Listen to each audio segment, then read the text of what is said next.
या मालिकेच्या आजच्या भागात आपण पाहणार आहोत दीपक आणि स्वप्नील त्यांचं काम करत बसलेले असतात. तितक्यात रुपाली त्या ठिकाणी येते.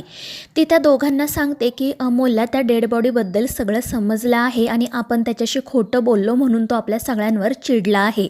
त्याने स्वतःला खोलीत बंद करून घेतलंय आणि तो जेवायला सुद्धा नकार देतोय आणि हे ऐकून ते दोघेजण काळजीत पडतात. तितक्यात बापू कदम सुद्धा त्या ठिकाणी येतात. त्यांना सुद्धा हा सगळा प्रकार कळतो आणि अमोल जर असाच वागत राहिला तर त्याच्या तब्येतीवर परिणाम होईल याची त्यांना भीती वाटत असते. सगळेच जण पुढे काय करायचं याचा विचार करत असतात आणि मग दीपक म्हणतो की आपण दाजींना याबद्दल कळवायला हवं. तर रुपाली म्हणते हो, कारण अमोलने सांगितले तो आता फक्त भाऊजींसोबतच बोलेल, आपल्या कोणासोबतच बोलायची त्याची इच्छा नाही आहे. आणि ते ऐकून सगळ्यांनाच काळजी वाटत असते, कारण अर्जुन अप्पीला शोधण्यासाठी गेलेला असतो आणि त्याला आता त्रास कसा द्यायचा असा सगळ्यांना प्रश्न पडतो. मात्र थोड्या वेळामध्येच अर्जुन घरी येतो आणि यांना काय झालं आहे ते विचारतो आणि मग त्यानंतर कदम अर्जुनला घडलेला सगळा प्रकार सांगतात. अमोलला त्या डेड बॉडीबद्दल कळले आणि तो नाराज आहे हे लक्षात आल्यावर अर्जुन देखील काळजीत पडतो.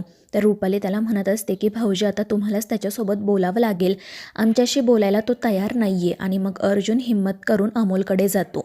अमोल अजूनही दरवाजा बंद करूनच बसलेला असतो. अर्जुन त्याला म्हणतो की बाळा प्लीज दरवाजा उघड, मला एकदा तुझ्याशी बोलू दे. मात्र अमोल म्हणत असतो की बाबा एवढी मोठी गोष्ट तुम्हाला सांगितली का नाही. तर अर्जुन म्हणत असतो की बाळा ती बॉडी माझी होती की नाही हे आम्हाला माहिती नव्हतं, मग मी तुला तरी कसं काय सांगणार होतो. तर अमोल म्हणत असतो अरे बाबा पण मी तुला म्हटलं होतं ना की माझी माँ जिवंत आहे, ती नक्की परत येईल, मग तुला असं वाटलंच कसं काय की ती बॉडी माझी असेल. त्यावर अर्जुन म्हणतो की अरे त्यावेळी परिस्थिती तशी होती म्हणून मी देखील घाबरून गेलो, मात्र यापुढे असं नाही होणार. आणि त्यावेळी अमोल म्हणतो की ठीक आहे बाबा, माझी खात्री आहे माझी माँ नक्की परत येईल. आणि मग तो दरवाजा उघडतो. त्यानंतर अर्जुन शांतपणे त्याच्याशी बोलतो, त्याला समजावतो.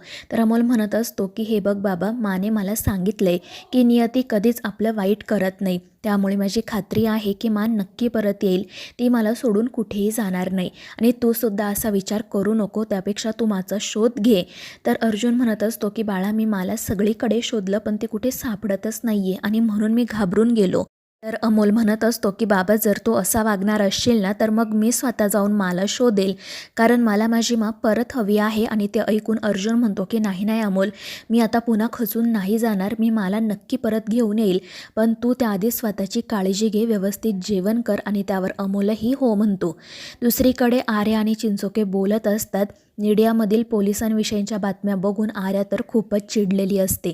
ती चिंचोकेंना म्हणत असते की अर्जुनना हे मान्य करायला तयारच नाही आहे की अपर्णा मॅडम गेल्या आहेत, म्हणून आपल्याला रिपोर्ट सबमिट करायला सुद्धा वेळ लागतोय आणि म्हणून आपल्या कामावर आता ताशेरे ओढले जात आहेत. तर चिंचोके म्हणत असतो की मॅडम खरं आहे, मात्र अपर्णा मॅडम आपल्यात नाही याचा सुद्धा पुरावा नाही आहे ना, मग आपण त्या गेल्यात असं तरी कसं काय रिपोर्टमध्ये लिहायचं. पण आर्या म्हणत असते की चिंचोके सत्य परिस्थिती काय आहे माहिती आहे ना आपल्याला, अहो एवढ्या मोठ्या स्फोटामधून त्या वाचणं शक्य आहे का. आणि आर्याच्या अशा बोलण्यामुळे चिंचोकेला वाईट वाटतं. तर आर्या म्हणत असते की इथे आपण इमोशनल होऊन नाही चालणार, प्रॅक्टिकल विचार करावा लागेल. आणि मग ती चिंचोकेंना म्हणते की आपण एक काम करूया, ही केस पूर्णपणे अर्जुनच्या ताब्यात देऊयात. तसंही आपण त्याला काही सांगायला गेलो की ते त्याला पटत नाही, त्यापेक्षा त्याला जसा तपास करायचा आहे ना तसा तपास त्याला करू द्या. जर त्याला मदत लागली तर आपण मदत करू आणि तो जे काही रिपोर्टमध्ये लिहायला सांगेल ते लिहू, पण आता मी त्याला कोणताही सल्ला देण्यासाठी जाणार नाही. आणि तिचं असं बोलणं ऐकून चिंचोके तिला समजवण्याचा प्रयत्न करतो खरा, पण उपयोग होत नाही. आर्या सांगते की तुम्ही अर्जुनला कॉल करा आणि त्याला सांगा की आता या केसचा पूर्णपणे तपास तूच कर. आणि मग त्यानंतर चिंचोके अर्जुनला कॉल करतात. ते अर्जुनला सांगतात की आजसुद्धा मोठे साहेब पोलीस स्टेशनला आले होते, ते आपल्या सगळ्यांवर चिडले आहेत, लवकरात लवकर त्यांनी रिपोर्ट सबमिट करायला सांगितलं आहे. तर अर्जुन म्हणत असतो की चिंचोके अजून फक्त 2 दिवस तू ही सगळी परिस्थिती सांभाळून घे, अजून काही गावं राहिली आहेत जिथे जाऊन अप्पीचा शोध घेणं बाकी आहे, मी उद्याच त्या गावांमध्ये जाईल आणि अप्पीचा शोध घेईल आणि मग तुला सांगेलच की रिपोर्टमध्ये काय लिहायचं आहे ते, तोपर्यंत तू परिस्थिती सांभाळ. आणि त्यावर चिंचोके हो म्हणतो. तर दुसरीकडे त्या जीजीला अजूनही कळलेलं नसतं की कलेक्टर बाई आहे की नाही, त्यामुळे तो त्याच्या माणसांवर खूप चिडलेला असतो. त्याचा माणूस त्याला सांगत असतो की एवढ्या मोठ्या अपघातानंतर ती कलेक्टरबाई जिवंत राहणं शक्यच नाही, तुम्ही का घाबरताय. पण जीजी म्हणत असतो की अरे आपण तिचा इतका मोठा अपघात घडवून आणला, पण ती गेली आहे की नाही याचा साधा पुरावासुद्धा आपल्याकडे नाही आहे. अजून किती दिवस मी असा घाबरून जगू. आणि मग तो त्याला सांगतो की त्या पोलिसांकडून तर काही होणार नाही, आता आपलीच माणसं कामाला लावा, जिथे अपघात झाला तिथे सगळीकडे तिचा शोध घ्या, काही झालं तरी ती जिवंत असता कामा नये. आणि त्यानंतर त्याची माणसं कामाला लागतात.